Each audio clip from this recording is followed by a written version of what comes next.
Hi everyone, my name is Brian Homerkhausen and I teach CPD 150 normally on the Sierra Vista and Douglas campus and sometimes online, but this year I'm teaching from whatever office I can find.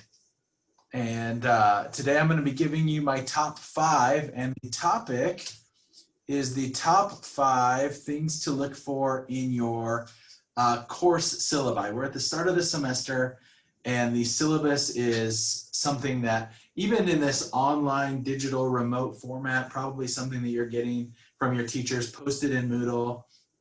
Probably your instructors are going over your syllabus. And I will say that when I was in school, I looked at the syllabus, I had it in my possession for a couple days, but then slowly it made its way into the bottom of my backpack or into a drawer that I never looked in. And really, I missed out on a lot of key information, and it gave me a lot of unneeded stress because I wasn't aware of the importance of the syllabus. And so I have here the top 5 things to look for in your syllabus for your classes this fall semester. And we're going to toss in some cute baby animals along the way. So the number 5 most important thing to look for in your syllabus is your instructor's contact information. Your instructors are here at Cochise College to help. And even before this pandemic, what I would hear from my fellow faculty members is that we're here in our offices, where our doors are open, we're ready to help students, but the hallways of the faculty offices are empty, students just aren't around, and a lot of difficult situations come from that. Students could be getting help, and instead they're falling further and further behind in class. So especially this semester, when you're probably not going to be seeing an instructor face-to-face on campus unless you're taking welding or automotive or some of those other programs that have instructors, you're going to be looking at your instructors virtually, and the relationship that you build with them is probably going to take a little bit longer to develop. So don't hesitate to reach out to your instructors via email, via Zoom, via telephone, whatever way they have on the syllabus for you to reach out to them. It's very important because this semester there's going to be some learning curve along with the instructional method that we're using this term. So just make sure that you're reaching out to your instructors and building that relationship with them. They are your expert in the course, obviously, but they're also going to be your biggest supporter. So don't forget to reach out to them. The number 4 thing that I recommend that you look for in your syllabus is the textbook information. In a lot of cases, textbooks are required. In a lot of cases, they're not required. They're maybe recommended or only listed as optional. Well, before you go to the bookstore and spend a whole lot of money, check the syllabus and see. Before you make the decision to just skip on the textbook, maybe check in the syllabus or hear from your instructor to determine what is going to be the best course of action.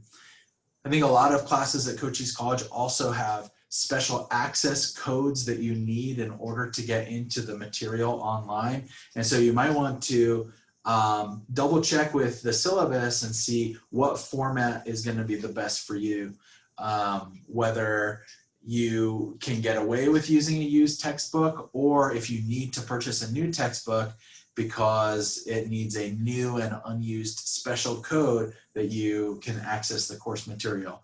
It would be horrible for you to spend $70 on a used textbook only to find out that you need to purchase a new textbook for $120 because of a little code that's in your online text.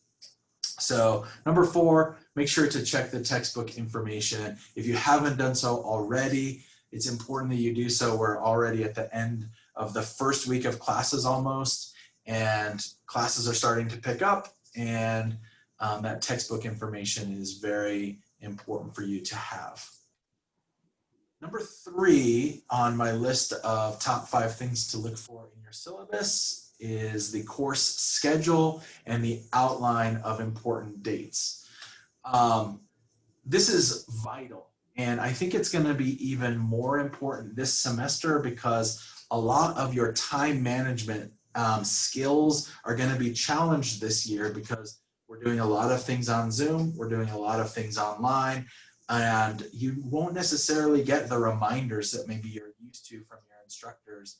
And so you are in charge of the time management system that you develop. Well, the best way to get started with that, in my opinion, is to go to the bookstore or find another place where you can get a planner or a calendar, because normally in your syllabus is going to be a list of all of the important dates. This is what we're going to be doing on this day. This is what we're going to be doing on that day. This is when the first test comes up. This is when the second test comes up. And you're in charge of your education, and so you need to make sure that you are keeping track of all of those dates. Don't be like a lot of students that will miss an important deadline just because they didn't pay attention to the syllabus at the very beginning of the semester for a due date for a particular assignment or a date for a particular test or quiz. Get yourself a planner. Take all of your syllabi for all of your classes, and then put as much information into that planner you can at the very beginning of the semester so that you can get a feel for what's going to be happening throughout the term. Whether it's this week is going to be a little bit light, this week's going to be heavy, so in my light week I'm going to try to get ahead on the things for my heavy week. Time management is probably one of the most important skills that a student can develop as a college student, and this semester, as I mentioned, is going to be even more vital. And so keep track of your syllabus, keep track of all of those important dates that are going to be coming up. The number two thing that I recommend that you take a look at on your syllabus is your course's attendance policy. Now, believe it or not, Cochise College does not have an official across the board attendance policy for all of their classes. In fact, instructors basically are able to decide their own policy for their own attendance. So if you're taking a face-to-face class, one instructor might allow you to miss 5 classes before you get dropped, and another instructor might allow you to only miss 3. And so it's important to know what flexibility you have within the attendance for the classes. Obviously, you want to go to class if you can, but if something comes up, you want to make sure that you're not putting yourself in danger of being dropped.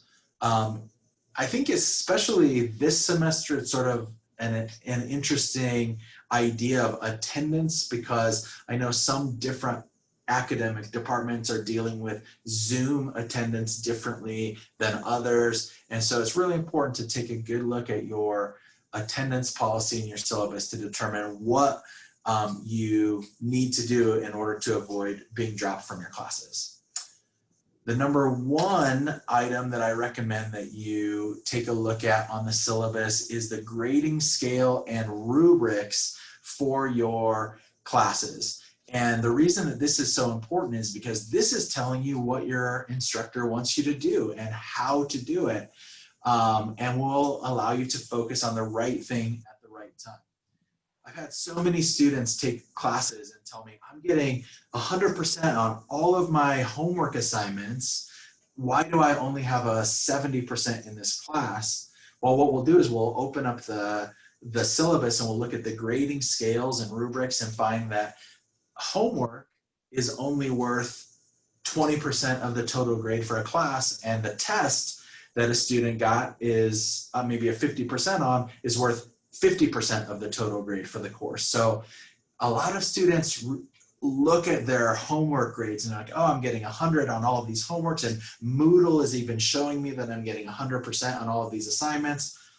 But at the end of the day, if they're only weighed at 20% of your total grade, then all of your homework is good and it's great that you did it, but it's not positively impacting your grade as a good grade on a test or quiz might, depending on the way the instructor sets up their grading scale in Moodle and as outlined in the syllabus. The other thing is your rubrics. Your rubrics are very important because it'll tell you what the teacher is looking for in order for you to get the grade that you want in a particular assignment. I have a bonus thing to look for in your syllabus for this year, and it is related to access to campus facilities. This should be in your syllabus for all of your courses, but it's related to you coming onto campus either for class or to take advantage of the various resources that we have here. In order to get access to campus, you do need to sign a waiver form. Information, again, should be available in all of your syllabi this semester, but reach out to anybody on campus and we'll be able to assist you in getting one of these waivers so that you can come onto campus and utilize a computer lab or another campus resource.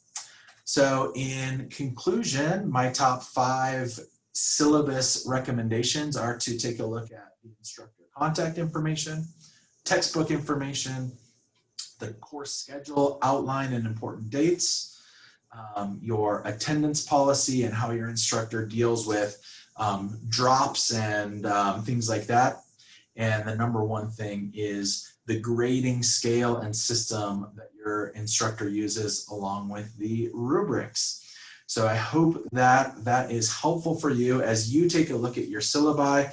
Keep them in a safe place. They're the most important document that you're going to be getting all year, and have a great semester. If you want to see more baby animals, there's the URL where you can find them right there.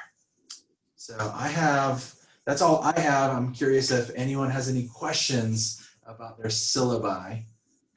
Thank you so much, Brian. I don't have so much as a question, but maybe more of a comment. I mean, obviously the syllabus is your friend. I feel like it was always my best friend in college.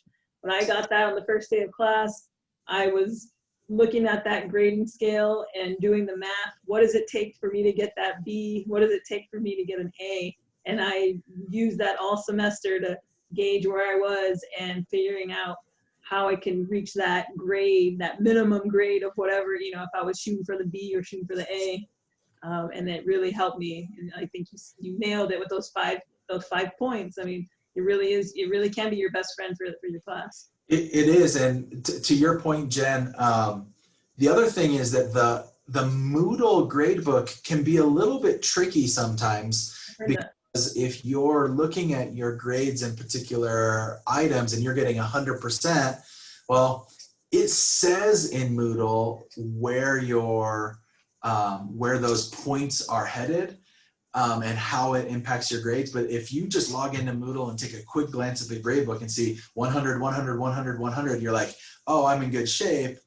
Well, that may not be the case. So knowing how your instructor grades things is of utmost importance. And it kind of goes back to your first point of making sure that you're communicating with your professor. So if you have a question on your grade or you're not sure how it's being calculated in Moodle, reach out to your professor and I'm sure they'll be willing to help you out, right? So they can give you an idea of where you really stand if you're confused. Absolutely. Utilizing your instructor, I think, is paramount for students who want to achieve high levels of success here. And don't be afraid of them. If you're confused, we would love for a student to come tell us they're confused. And we're not going to think that you're dumb. We're not going to think that, oh, you didn't pay attention. We're here to help, and we want to give you the answers so that you can be successful here. And even if that means that we clarify something or that we show you something for a second time in Moodle or whatever, we're more than happy to be of support and assistance. All right. Thank you, Brian. We appreciate your time. And thank you, Brian, for setting all these sessions up. Absolutely. It was fun, and I hope they were beneficial to students, and hopefully we can continue providing resources to students this way.